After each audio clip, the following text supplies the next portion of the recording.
안녕하세요. 토방 이시우입니다.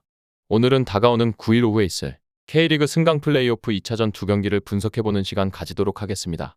분석에 앞서 지난 1차전 두 경기도 분석 영상을 준비했었는데요. 첫 번째 분석이었던 수원과 부산의 경기는 부산이 종료 직전 극적으로 얻어낸 PK를 성공시키며 2대1로 승리했었는데요.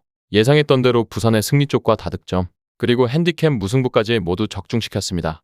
두 번째 분석이었던 김포와 강원의 경기도 예상했던 대로 0대0의 무승부가 적중했고 저득점과 플러스 핸디캡 쪽 접근까지 빠짐없이 적중하며 여러분들께 좋은 소식을 이렇게 전할 수 있게 되었는데요. 이번에 준비한 2차전 경기도 1차전처럼 모든 선택지를 적중시키길 기원하면서 첫 번째 경기인 수원과 부산의 2차전부터 분석 시작해보도록 하겠습니다. 먼저 홈팀 수원입니다. 수원은 1차전에서 2대1로 패배를 기록해버렸습니다. 사실상 원정에서도 이길 수도 있는 상황을 연출했지만 지난 경기에서도 수원FC의 발목을 잡아버린 것은 수비였습니다.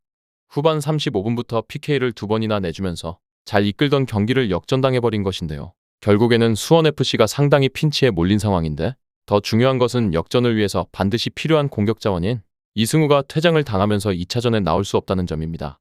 최전방에서 김현이 나름대로 고군분투를 했지만 3선에서 나오는 와중에도 상대의 골문을 잘 노리던 이승우의 이탈은 상당히 클 수 있는 상태이며 자칫하면 부산 포비아로 인해 입으로 강등당할 확률도 현저히 높아진 수원입니다. 다음은 원정팀 부산입니다. 부산은 라마스의 PK 두 방으로 극적인 승리를 가져올 수 있었습니다. 부산이 수원FC에게는 강했지만 의외로 지난 경기에서는 상대 수비를 잘 공략하는 모습은 아니었는데 상대의 수비가 흔들렸던 것이 행운이었습니다. 일단 2차전에서는 자신들이 잘하는 것을 하게 될 전망인데요. 1차적으로는 수비에 전념할 가능성이 높은데요. 지난 경기에서 실점 역시 상대의 중거리가 골문으로 빨려 들어간 것이라 전반적으로 수원FC의 화력을 잘 막아냈다는 점에서 나름의 자신감이 있을 전망인데요. 그렇다고 해서 경기 내내 템백만을 하지는 않을 가능성이 높습니다. 한 골을 넣게 되면 원정에서의 다득점이 폐지된 상황이라 수원FC에게는 3골 이상의 승리를 기록해야 한다는 부담을 줄 수 있고 다행히 김창과 패신 등 가지고 있는 공격의 옵션 자체는 다양한 부산이라 볼 수 있습니다. 다음은 두 팀의 예상 라인업과 부상자 현황을 살펴보도록 하겠습니다. 홈팀 수원은 이번 일정에서 무엇보다 더 이상 물러설 곳이 없는 상황이기 때문에 1차전과 유사한 선택지를 채택할 가능성이 높은데요.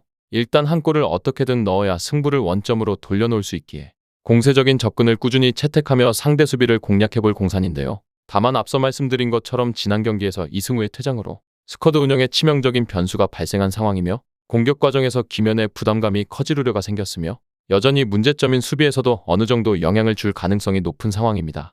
부산은 이번 일정에서 기본적으로 우위를 점하고 있는 상황이라 기본적으로 내려앉는 운영을 채택할 가능성이 높은데요. 다만 앞서 말씀드린 것처럼 부산 역시 템백을 준비하지는 않을 것이며 상대의 높은 라인을 역습으로 노려리면서 오히려 상대와의 점수차를 벌리는 방식을 때에 따라서 채택할 가능성이 높으며 부산은 기본적으로 라마스와 김찬 등 공격에서의 옵션 자체는 나쁘지 않은 상황이기에 이번에도 수원의 수비에서의 허점을 노린다면 우세한 경기를 펼칠 가능성도 높아 보였습니다. 다음은 해외 유명 베팅업체에서 부여한 배당을 체크해보도록 하겠습니다. 해외 유명 베팅업체인 bet365에서는 홈팀 수원의 승리에는 2.10의 배당을, 무승부에는 3.25의 배당을, 원정팀 부산의 승리에는 3.10의 배당을 부여했으며 현재까지는 무승부와 원정팀의 배당이 미약하게 하락하는 추이를 확인할 수 있었습니다. 다음은 언더오버입니다. 2.5의 기준에서 보았을 때 오버에는 1.90의 배당이, 언더에도 마찬가지로 1.90의 배당이 부여되었는데요. 현재까지는 저득점 쪽으로 하락하는 동향을 확인할 수 있었습니다. 끝으로 이번 일정의 우선적인 결론을 말씀드리면서 마무리해보도록 하겠습니다. 이번 경기는 무엇보다도 오버의 가능성을 높게 점쳐보도록 하겠습니다. 수원FC가 공격에 올인한 것을 사실상 확정적이라 보였고 부산의 경우에도 상대에게 3골을 넣어야 한다는 부담감을 주기 위해서 아예 잠그기에 들어가지는 않을 전망입니다. 다만 이러한 상황이라면 에이스가 퇴장당해 2차전에 결장하는 수원FC가 불리한 상황이라고 볼 수 있기에 원정팀 부산의 승리와 핸디캡 승리, 그리고 다득점까지 채택해보면서 첫 번째 경기 분석 마무리해보도록 하겠습니다. 정확한 배당 변동에 따른 실시간 추적과 최종 예측은 배팅 마감 직전까지 이루어져야 합니다. 위 부분을 참고하는 배팅이 아닌 더 근시적인 결과는 배당률 흐름의 변화 및 경기 시작 전 결장자 정보에 따라 변동될 수 있습니다. 함께 배팅으로 더 효율적인 승률을 만들고자 만들어낸 채널입니다. 모든 경기를 영상에 담아내기에 한계가 있습니다. 이외 다른 경기들의 정보와 결과 예측 및 더 많은 도움이 필요하시다면 분석방으로 언제든지 연락주세요. 최선을 다해 보이겠습니다.